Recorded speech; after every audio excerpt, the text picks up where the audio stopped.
engourdissement dans la main pendant la nuit, voilà, les deux côtés en plus, hein, et ça fait des fourmis. Normalement, ça peut faire des douleurs à terme. Il y a aussi un problème de mal de dos, mais j'explique d'abord les fourmis.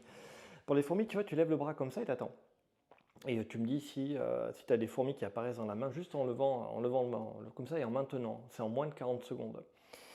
Dis-toi que si ça arrive, il est possible que tu aies un plexus brachial, un défilé thoraco-brachial. Comment tu peux le vérifier? Avec l'autre main, avec celle qui tient le téléphone, ça tu le relâches. Tu appuies ici, là, tu as les petits pectoraux qui est par là. Hop, tu appuies, hop là, sur la tête du singe de mon jeu. Hop, invite à aller voir sur ma bio si ça vous plaît.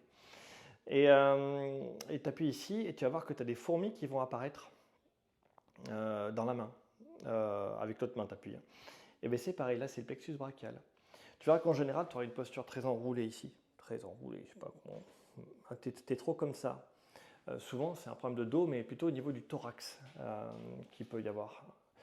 Donc le mieux que tu as à faire, c'est de consulter ton médecin évidemment et de lui en parler, hein, plexus brachial, défilé thoraco-brachial.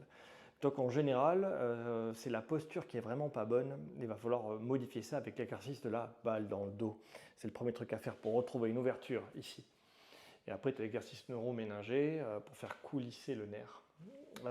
Mais j'en parle dans plusieurs vidéos, je t'invite à aller chercher, à aller voir sur mon profil.